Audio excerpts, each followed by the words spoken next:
Yes, the EC role must be underlined.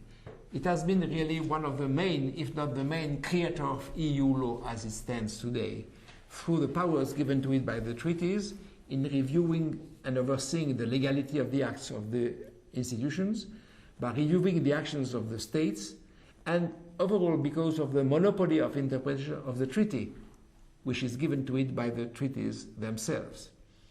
The referral system, which enables the domestic court to refer a case relating to EU law to the court in Luxembourg, is one of the most original ones.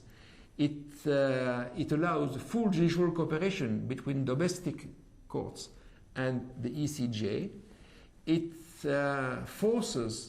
leads domestic courts to be literally the first instance community law courts. If they refer a case to Luxembourg, they must be aware of the fundamentals of EU law in order to know what they are doing.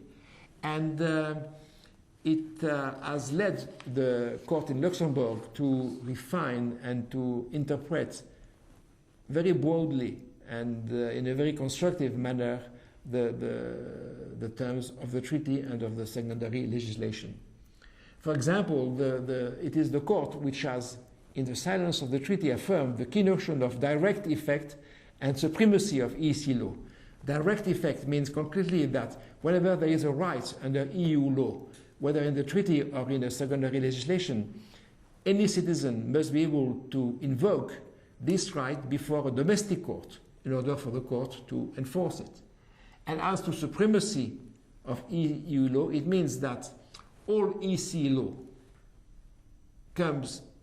takes precedence over all forms of domestic law, including the Constitution, which led many constitutional courts, as in Germany, the Karlsruhe Court, or in Italy, to react and saying that might be true in general, but we, the Supreme Court, we are guardians of the basic liberties in Germany or in Italy, especially given the past of these countries. If one day some EU rule could violate or could infringe one of the fundamental freedoms in our country, we could not be passive nor silent. And this has led, it is a good example of the exchanges between domestic courts and international courts. This has led the ECJ in Luxembourg to affirm during the 70s, 80s, and 90s, little by little, an important case law relating to the protection of fundamental rights, so as to show to the domestic Supreme Courts, you may trust us. We are also very attentive to fundamental rights in the EU. We shall see to it that EU institutions do not infringe fundamental rights. It is one of the best examples of informal but very close relationship between domestic Supreme Courts and the court in Luxembourg, which shows that in Europe today, national legal sovereignty largely belongs to the past. Very few other countries out of Europe has done this. It would be wrong to affirm that this has gone easily, quickly, and naturally. We have seen many examples in some countries of backlash, of reaction by parliaments, by governments, or by courts.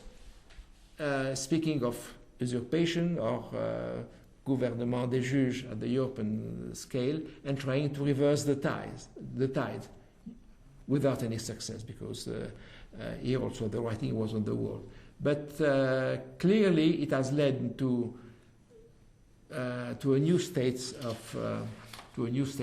things, which leads me to a few final words on the internationalization and Europeanization of French law. But the same could be said by a German lawyer or an English one or anywhere else in Europe.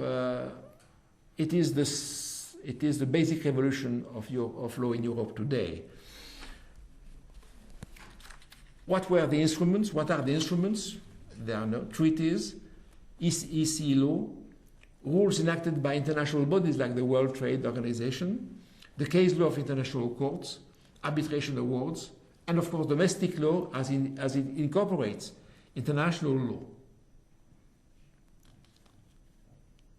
Besides, due to technological changes, access to the law has been transformed, and today with data banks, etc., any practitioner can have access to everything he needs to know, which leading not only to briefs, which are several thousand pages, and journal articles with several hundred footnotes, which might be a disaster for the reader with a short time, but to a worldwide access to legal data, which was unprecedented. Besides, occasions to use international law are more and more frequent. There are more and more litigations involve some aspect of international law, lato sensu. So does business life, even if there's no litigation, mergers, takeovers, agreements between competitors, etc., or public decisions. No state grants today an aid to railways, banks, without inquiring about what EU law says.